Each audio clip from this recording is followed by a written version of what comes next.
Lendo a Bíblia em um ano. Dia 236. Primeira leitura.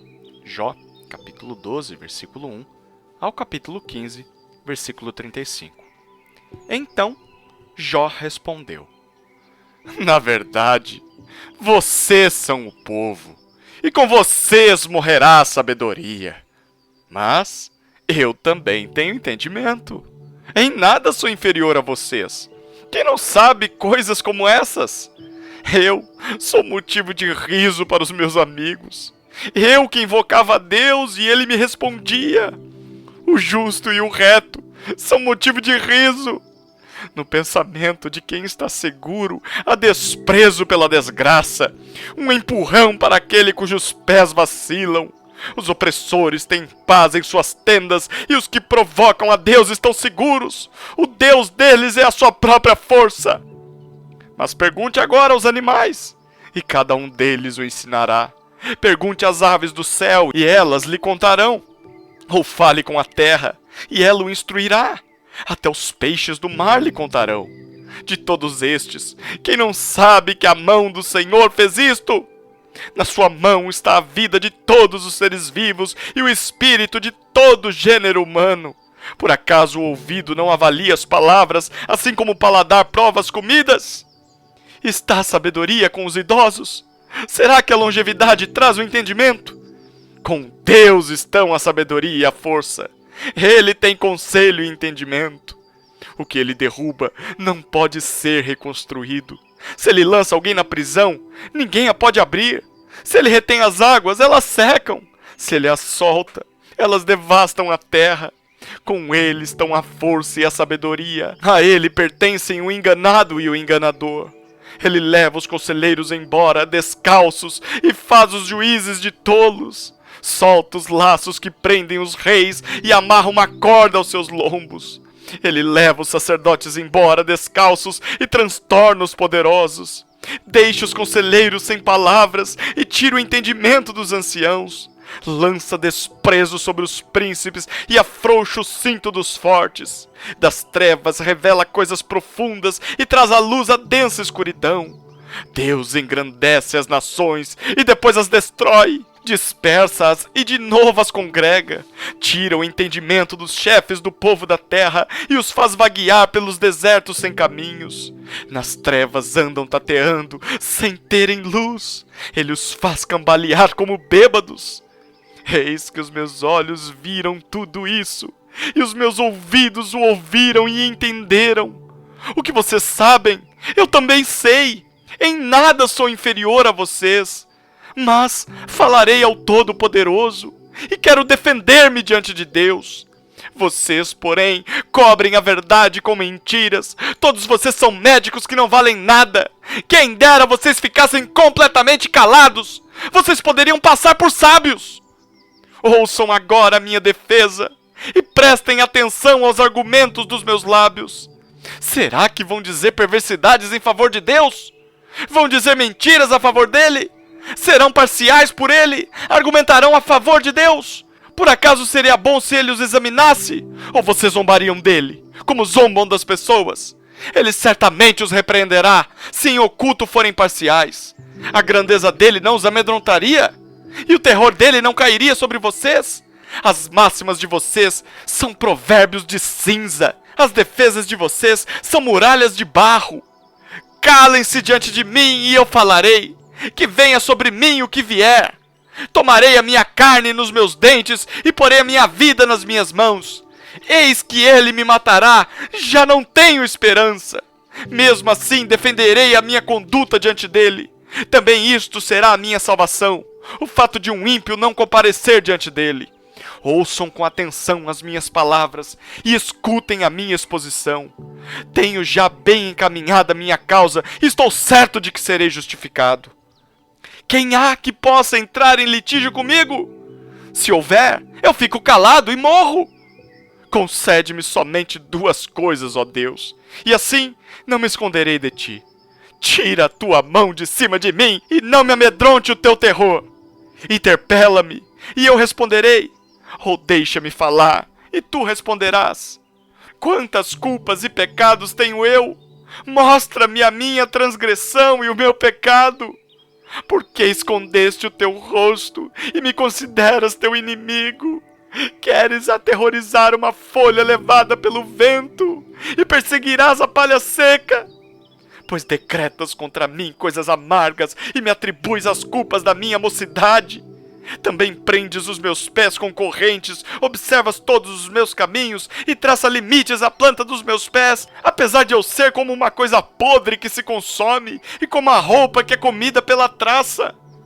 O ser humano, nascido de mulher, vive breve tempo, cheio de inquietação, nasce como a flor e murcha, foge como a sombra e não permanece. Sobre ele abres os teus olhos e me fazes entrar em juízo contigo. Quem poderá tirar coisa pura daquilo que é impuro? Ninguém! Visto que os dias do ser humano estão contados, o número dos seus meses está nas tuas mãos, traçaste limites além dos quais não passará. Desvia dele o teu olhar para que tenha repouso, até que como o trabalhador tenha prazer no seu dia. Porque há esperança para a árvore, pois mesmo cortada voltará a brotar, e não cessarão os seus rebentos. Se as suas raízes envelhecerem na terra e o seu tronco morrer no chão, ao cheiro das águas brotará e dará ramos como a planta nova. Mas se alguém morre, fica prostrado, o ser humano expira, e para onde vai? Como as águas do lago evaporam e o rio se esgota e seca, assim o ser humano se deita e não se levanta. Enquanto existirem os céus, não acordará, nem será despertado do seu sono. Quem dera me escondesses na sepultura e me ocultasses até que a tua ira passasse. Quem dera me fixasses um prazo e depois te lembrasses de mim. Quando alguém morre, será que volta a viver? Todos os dias da minha luta esperaria até que viesse a minha mudança. Tu me chamarias e eu te responderia. Teria saudades da obra das tuas mãos e até contarias os meus passos e não levarias em conta os meus pecados. A minha transgressão estaria selada num saco e terias encoberto as minhas iniquidades. Mas, como o monte que desmorona e se desfaz, e a rocha que se move do seu lugar, como as águas gastam as pedras e as cheias levam o pó da terra, assim destróis a esperança humana. Tu prevaleces para sempre contra o ser humano e ele passa. Mudas o semblante dele e o despedes. Os seus filhos recebem honras e ele não sabe. São humilhados e ele não percebe. Ele sente as dores apenas de seu próprio corpo e a sua alma lamenta apenas por si mesma. Então, Elifaz, o temanita, tomou a palavra e disse: será que um sábio daria respostas vazias? Será que encheria a si mesmo de vento leste? Argumentaria com palavras que de nada servem e com razões das quais nada se aproveita? Mas você destrói o temor de Deus e diminui a devoção a ele devida. Pois o que você fala se inspira em sua iniquidade e você adota a língua dos astutos. A sua própria boca o condena e não eu. Os seus lábios dão testemunho contra você. Será que você é o primeiro homem que nasceu? Por acaso você foi formado antes dos montes? Será que você ouviu o conselho secreto de Deus e detém toda a sabedoria? O que você sabe que nós não sabemos? O que você entende que nós não entendemos? Também há entre nós homens idosos e de cabelos brancos, muito mais velhos do que o seu pai. Você faz pouco caso das consolações de Deus e das suaves palavras que dirigimos a você? Por que você se deixa levar pelo seu coração? Porque os seus olhos flamejam para que você dirija contra Deus o seu furor? E porque deixa que tais palavras saiam de sua boca? Que é o homem para que seja puro, e o que nasce de mulher para ser justo? Eis que Deus não confia nem nos seus santos. Nem os céus são puros aos seus olhos, quanto menos o homem que é abominável e corrupto, que bebe a iniquidade como a água. Escute o que eu vou explicar. Vou contar-lhe o que eu vi. O que os sábios anunciaram sem ocultar nada, tendo-o recebido dos pais deles, aos quais somente foi dada esta terra, sem que nenhum estrangeiro passasse entre eles.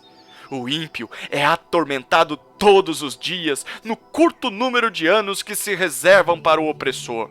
O som dos horrores está nos seus ouvidos, na prosperidade lhe sobrevém o destruidor. Não crê que possa escapar das trevas, e sim que a espada o espera. Anda vagando em busca de pão, dizendo: onde está? Bem sabe que o dia das trevas está perto. A angústia e a tribulação o assombram, prevalecem contra ele como o rei preparado para a batalha. Porque ele levantou a mão contra Deus e desafiou o Todo-Poderoso, arremete contra ele obstinadamente, protegido por um grosso escudo. Porque cobriu o rosto com a sua gordura, que se acumulou também na cintura, morou em cidades assoladas, em casas em que ninguém devia morar, que estavam prestes a virar ruínas. Por isso, não ficará rico, nem subsistirá a sua riqueza, nem se estenderão seus bens pela terra. Não escapará das trevas, a chama do fogo secará os seus rebentos, e ao sopro da boca de Deus será arrebatado. Que ele não confie na vaidade, enganando a si mesmo, porque a vaidade será a sua recompensa. Esta lhe chegará antes da hora, e o seu ramo não reverdecerá. Será como a videira que perde as uvas ainda verdes, como a oliveira que deixa cair a sua flor. Porque a companhia dos ímpios será estéril, e o fogo consumirá as tendas do suborno. Concebem o mal e dão à luz a iniquidade, o coração deles só prepara enganos. Segunda leitura.